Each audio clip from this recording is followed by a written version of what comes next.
A week ago, Thursday, at the All Saints service, I brought pictures of my maternal grandmother and grandfather, Lillian and Raymond Reynolds. They were my childhood source of unconditional love. Papa was a plumber who had a nearly lethal heart attack at the age of 61. That was in 1956, before surgical interventions were an option. Within a month of that heart attack, he quit smoking, he cut down on the amount of beer he drank, he gave up most fried foods, and he abruptly, within 2 weeks, retired. My grandparents lived in a modest one-bedroom apartment in Washington, D.C., so Papa would come over to our house often to tinker around with things in the house, including the plumbing. And he would always eat sardines for lunch with my mother, and he would drink half of a Pabst Blue Ribbon beer. Papa also planted tomato seeds by the fence alongside our driveway. He would dig a hole for each seed, put in some fertilizer, cover the seeds with soil and mulch, and then water the plants all summer until the tomatoes ripened. In the spring of 1973, as his heart was finally wearing out, he planted those seeds anyway. Papa died in July of that year, exactly 2 weeks after Larry and I came to Gainesville to interview for this job at UCG. And I remember on the day of his funeral, as we drove down my parents' driveway, seeing those tomato plants sprung from seeds that he had planted, knowing that his time was coming to an end, seeds that had blossomed into fruit. Now, Larry and I also plant tomatoes almost every year, and we do it in the same conventional way. We find good soil with the right amount of sunlight, dig a hole, add some fertilizer, plant gently, pat down the earth, and water well. It's the way you do it when you want to grow flowers or veggies or fruit. Contrast that to the parable that Vince just told. The parable Jesus tells of the sower who goes out and sows seeds randomly, tossing them everywhere on rocks, among thorns and weeds, on paths, and also on good soil. Some of the seeds take hold, some don't. Some of the seeds yield a fantastic harvest. Some do okay, some not so much. And the sower doesn't seem at all concerned about that. The sower just scatters the seed. Any farmer or gardener would tell you that this is an unconventional way to grow a crop. Any of us would know that this parable is unconventional wisdom. Now, I've heard interpretations of this parable over the years, and I've certainly heard preachers speculate on who are the rocks, the weeds, the thorn, but there's no judgment in this parable itself. Oh, you can keep on reading down in this chapter in the Bible, and you can find a little added on P.S. that someone attached later with his or her version of an explanation. But trust me that it is reliably true that parables are not meant to be morality lessons. Parables are meant to open us to that unconventional wisdom that runs counter to the common sense of the everyday world. In this particular parable, Jesus is not giving us advice about how to grow a garden. Jesus is talking instead about God as the sower of seeds. And God is an unconventional sower who sows seeds indiscriminately. God is constantly sowing seeds of love and hope and faith. And the results of that sowing are a mixture. It's a mixture of failure, of short-lived success, and yields that can be small or normal or way above average. God does not always get miraculous harvests, And yet God keeps sowing those seeds everywhere, to everyone. It's the sowing that matters, and God loves it all. I think that ministry is in large part the sowing of seeds.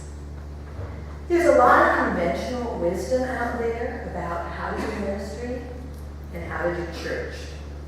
And some of that conventional wisdom is really helpful and quite important in churches. And I use a lot of that conventional wisdom with process and with planning here at UCG. I keep up with the latest thinking about leadership development, about church size and programs, about staff, and lately, of course, about transitions.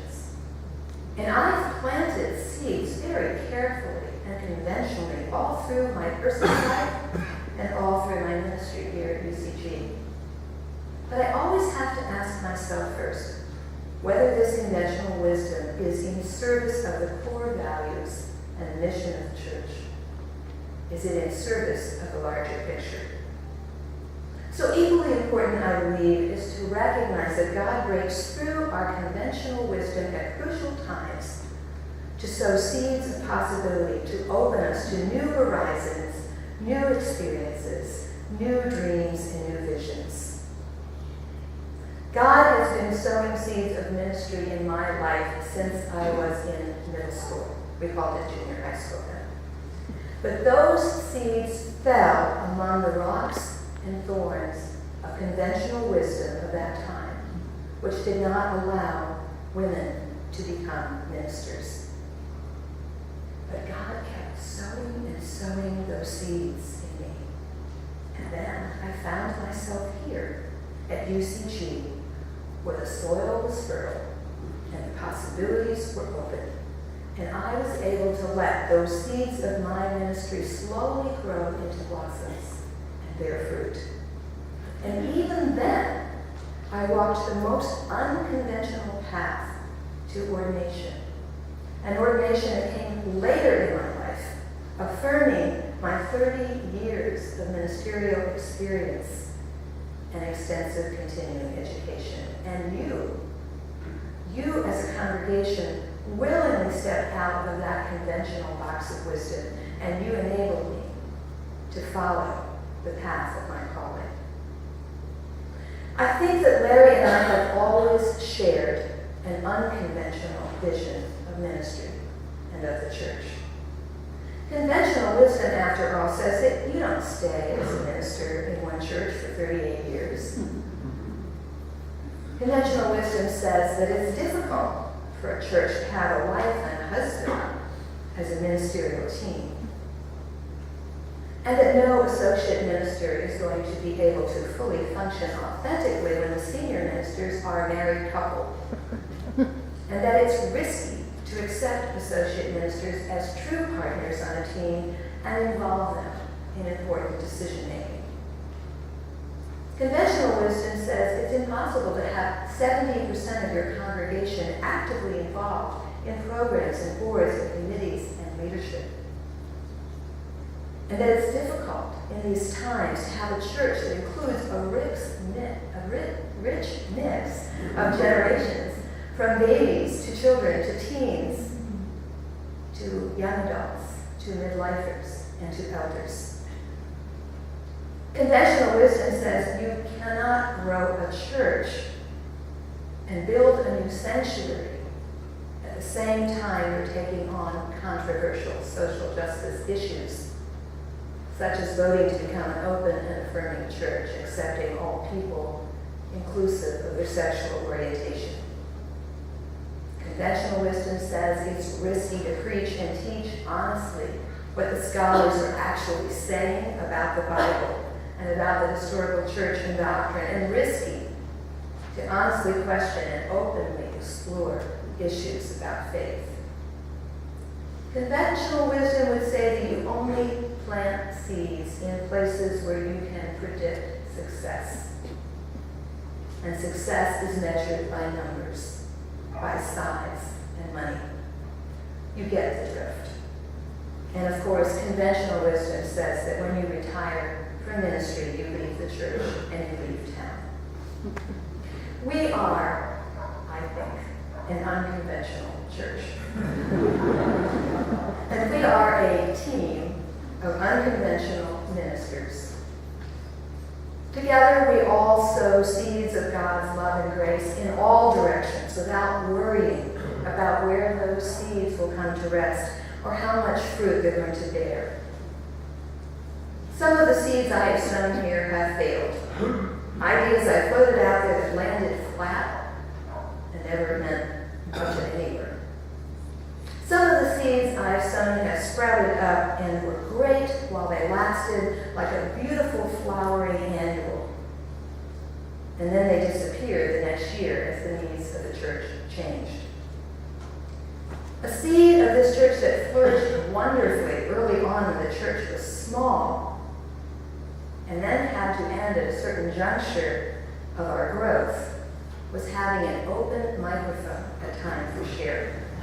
Now, given the number of UCG members who are not the least bit shy about talking when a microphone is available, you can imagine what began to happen as the church grew to 200 members, and Time for Sharing got longer and longer and longer. So we had to quit watering that seed.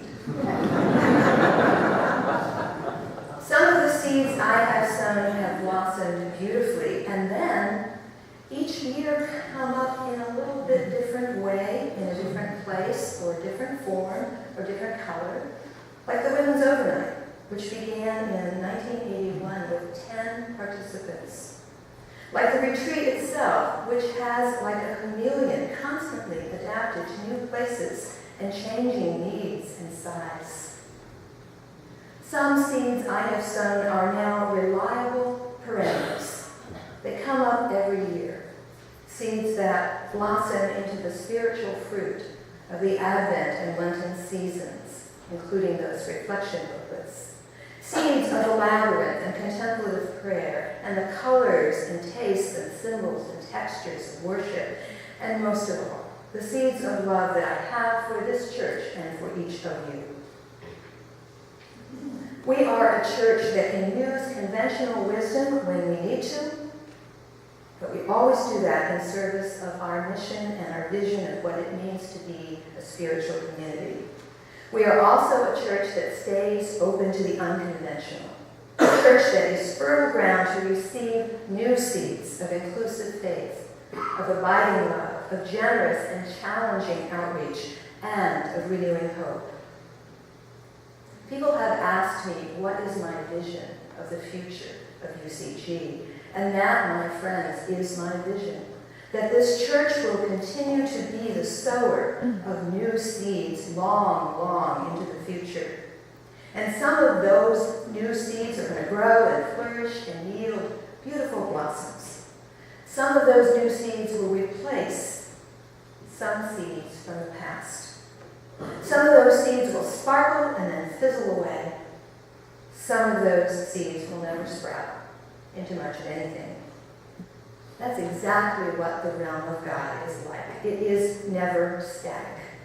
It's full of perennials and annuals, seedlings and seeds, and you just keep sowing with generosity and abundance that is available to all, and it is faithful to the call of God's extravagant welcome and God's amazing grace. So here are the seeds that I leave with you today. I cast multiple seeds of assurance to each of you that you have everything you need to go forward into the next chapter of the United Church of Gainesville. You have a clear mission and an articulate vision of what it means to be a church. We sit here right now surrounded by that mission and vision written on these banners with the very words of our compact, to join together, to worship God, known by each of us in our own way, to welcome diversity, to honor our heritage and our traditions, and to be open to new learnings and new visions, to support one another in life's joys and sorrows, and to act and stand for justice and compassion and peace in this world. You have associate ministers and staff and leadership of unparalleled commitment and ability. And you, each one of you,